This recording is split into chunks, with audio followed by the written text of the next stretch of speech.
When you have an all-timer right. quarterback and you were a center for an all-timer, what is that like no matter what the deficit is mentality-wise within the team? Yeah, you never lose confidence you can come back, especially in that room when when I'm watching that game, you never feel like you're out of it, because you know the weapons that everybody has. It's not just about one guy. It's not just about Patrick Mahomes. It's about Kelsey. It's about Hill. It's about Williams. And everybody collectively believes that they're the best team and that the bounce has just gone against you. And as soon as they start falling your way, you're going to roll up points. So it really is one of those identities as a football team where you never feel like you're out. I mean, I can remember coming back against Tampa Bay Buccaneers on a Monday night game, and it was out of nowhere, right? It was an epic game. Exactly. Yes. But you never felt like you were ever out because the guy can make a play. And he was never out. If you saw him on the sideline, he was willing those guys, right? He's giving them the whole one play. And you're sitting down there thinking, we could, right? We scored 10, we score 14. All of a sudden, it's a 10-point ball game. We're back in this thing. Our defense gets one stop. Now, all of a sudden, and you can play those things in your head. And the confidence you have is, until you get late in the third quarter, early in the fourth quarter, you never feel like games are out. When teams jump on you early, it's just a matter of, man, we just started slow. They responded really quick. And they did. They started bad. Awful. I mean, there were drops. I mentioned Kelsey's. There was more than just Kelsey. Yeah, there was 3 or 4 drops in the first quarter. Absolutely. You could tell that they hadn't had live reps for a minute, and you saw Patrick Mahomes on that sideline, one play at a time, blah, blah, blah, blah, blah, blah.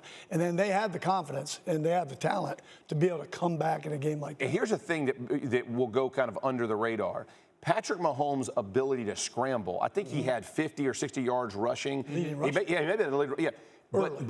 the way that he pulls the ball down when teams are turning and running to coverage, and he doesn't try to force it, right? He just takes the ball, gets his first down, steps out of bounds, move it. But more shots at it and feeling comfortable that the game's never getting out because you're continuing drives. It's not 3 and out, right? It's not like we're getting stuffed. We're dropping the ball on third down. It's all things that we've done to ourselves, right? It's things that we're harming ourselves. Yeah, we're just making dumb mistakes. We're doing things out of character, right? Uncharacteristic mistakes by our football team. When those stop, we'll catch up, and that's what they were doing. It wasn't like you said, oh, man, the Texans are just hammering them. This is, man, that guy made a bad mistake there. Oh, that guy shouldn't have done that. Oh, and then all of a sudden those guys stopped doing that, and the points just started rolling in for the Chiefs. And he's the conductor. I mean, they've got a great orchestra, but he's the conductor. You look at those low red area plays, 2 of them early in the game on third down. The one to Kelsey where he scrambles. Correct. Almost crosses the line.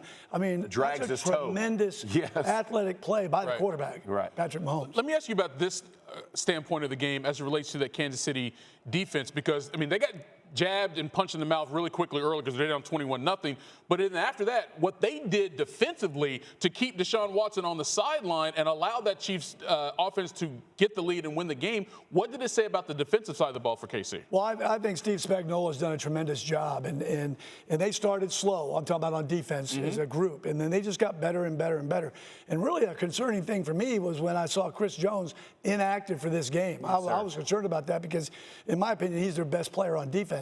Now, when they get him back for the championship game next week, you know, if that happens, and it sounds like a soft tissue injury that he could be healthy, you know, that was big. So for them to perform like that without arguably the best player, that was a pretty remarkable job. Because that had been the knock on them. If there's one thing that could prevent the Chiefs from going to the Super Bowl, it was the defense. That was the liability last year they tried to fix. And all of a sudden you look in this game, Jeff, they're down 21-0. Yeah, you're getting concerned that, oh, man, this is going to be a boat race. They're going to get pushed out. I think that Spagnuolo's done a fantastic job of bringing Matthew down in the box enough and then dropping him back where people can't really get a read on this defense. And so what that does, it opens up Frank Clark. They did a really nice job of pushing the edges. Suggs coming back there. They did a really good job of containing Watson and pushing in.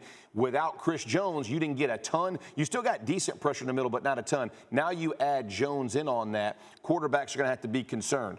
The other spot that he's talking about, when you can stop the run because of Chris Jones, his size and his ability to make plays on the inside, I think Spagnuolo trusts that the front four can handle their business, which allows the back seven to kind of do whatever he needs them to do, whether it's pass coverage, where they got to fit in gaps, whatever that looks like. And you can add an eighth guy down if you need to in the box with Matthew. You have seen this defense kind of mature as the season has gone on. And again, part of this wasn't their fault, right? Special teams block, but not a whole lot you can do, right? You're not even on the field for some of this stuff, but they stayed within themselves, only gave up 7 after kind of the onslaught of points. This is a good defense that gets overlooked because of how good the offense is. You know, that's a good point you raised, because there were several times in that game where the coverage was really good by Kansas City, and we saw Deshaun Watson just trying to buy more time in the pocket, but the front four was there, had him surrounded, and they would just be a short drop here, whatever. They couldn't get anything going because the coverage was so good with those 7, and the front four, all they needed was 4. Thanks for watching ESPN on YouTube. For more sports highlights and analysis, be sure to download the ESPN app. And for live streaming sports and premium content, subscribe to ESPN+.